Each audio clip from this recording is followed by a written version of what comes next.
Hello, I'm Super Orange Cat here today with Toonami's ratings for this past Saturday, July 30th, 2022. Let's start at the top of the block. At the top of the block, we have Primal at a .10. Then, after that, Yashahi- Yashahime at a .08, Lupin the Third at a .08, One Piece at a .07, followed by another episode at .07, Naruto at a .07, Shenmue at a .06, and Attack on Titan at .05. Now, really, ultimately, week to week, not much changed. Yashahime kind of came in how most people thought it would, around a .08.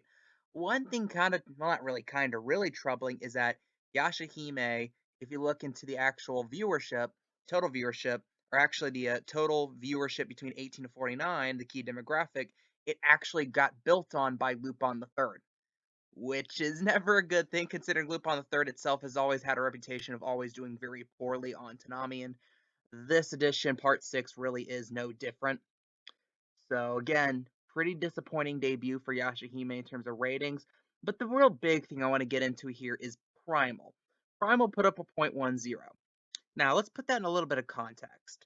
The debut episode, the episode that debuted, the actual premiere on Thursday night, got a .08.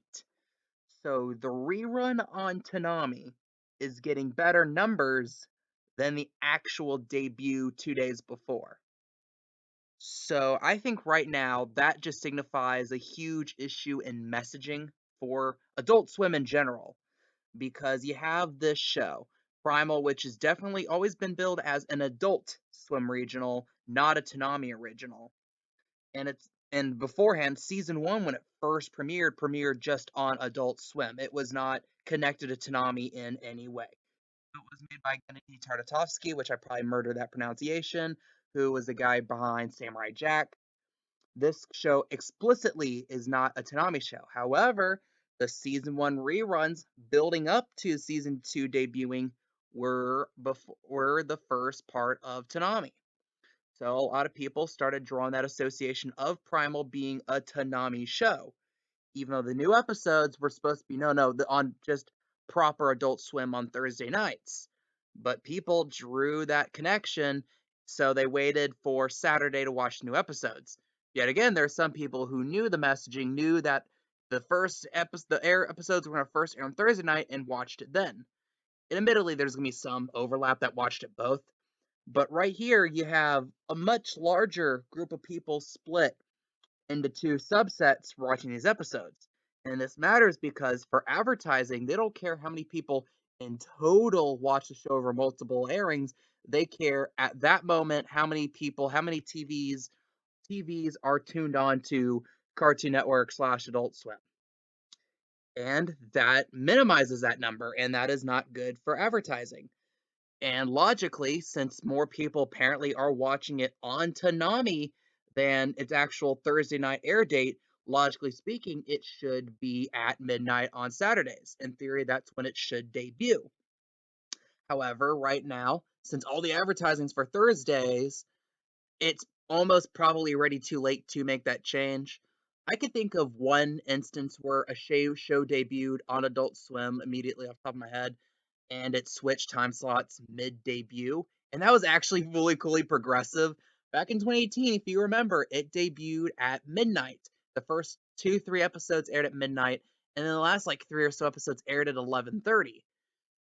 I don't think everyone got the message. I think a lot of people kept tuning in at midnight, and then they saw a completely different anime. I forgot what show got replaced at the midnight slot, and they're like, "Okay, where's Haruko? Where's this wacky Fooly Cooly stuff? Why am I not watching that right now?" And some people, even if you make it very public what the changes are, some people just aren't gonna see it. And that hurt big time here for Adult Swim with regards to Primal.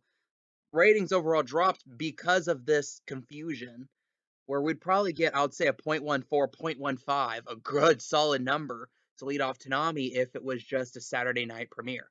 You could even say, okay, how about for the time being, we cut Toonami and just have it start at 12:30 and run through 4, and then make that midnight slot technically still Adult Swim and just have Primal there.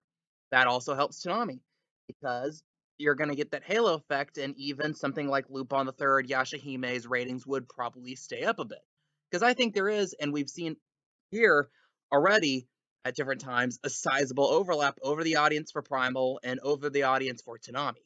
So the smarter move, in my opinion, would be, in theory, to have the actual debut of Primal episodes being on Saturday nights at midnight. However, all the money it's put into advertising, saying Thursday night at midnight, Primal, I think it's too late. So again, this just ended up being more of a messaging snafu for Adult Swim. And it's not on Toonami. This is on Adult Swim here. And inevitably, when you're talking about issues with Adult Swim, if you've been paying close attention to like cartoon related news or just general news regarding TV and movies, Warner Brothers Discovery is having a hell of a one right now. Because you might have heard the Batgirl movie, live action movie, they spent $90 million on, and Warner Brothers Discovery. It was supposed to be a Warner Brothers movie, but because that's Warner Brothers now, Warner Brothers Discovery, they made the new decision to just simply shelve it. And they just did that also with an animated movie like Scoob Holiday Haunt. Same thing too. That's an animated movie. And they decided we're just gonna shelve that. And honestly, long story short, I can explain to you why what the purpose behind these things are. It says a tax write off. Basically, if you lose a bunch of money, you can write that off in your taxes, and it helps your balance sheet at the end of the year because you don't have to pay as much taxes to the federal government. And that's what a lot of big corporations do. Definitely a lot of movie studios doing, as in this case here. And usually they're like, oh, they do it for movies that just end up being box office bombs. Well, if you have no faith in a movie, you might as well just take the maximum write off by making no money on it. So you can write all of that losses. Like for Batgirl, they can write all that $90 million as losses. And that helps them in their tax sheet, which is what they're doing. And also, I think tomorrow, the earnings report, the quarterly earnings report for Warner Bros. Discovery, I believe the first one since they merged comes out. And people are not expecting good numbers out of that. So that might be part of the decision too, more as a PR, like a preemptive move to shuffle things around, save money. Cause like I already told you about all the different cuts that have happened, like TNT, lots of slicing there. TBS, lots of slicing there. And ultimately, Adult Swim slash Cartoon Network slash Toonami has probably been arguably among the least affected to this point. And right now, they're the lucky ones. And, well, there's no guarantee they'll remain the lucky ones forever. So, what do you guys think? Ultimately, if I had to sum up these ratings, they're samey. Although it's kind of frustrating the situation with Primal, it could be better. Outside of that, I mean, I guess you could just jump on Yashahime for being built on by Lupin the Third of all things. But ultimately, I mean, back then lineup is virtually the same as last week. Actually went up a little bit. Like Naruto, Shenmue, and Attack on Titan went up a little bit. But again, end of the block doesn't matter as much. So what do you guys think? Leave your comments, leave your opinions down below. I am the Super Orange Cat, and that is all.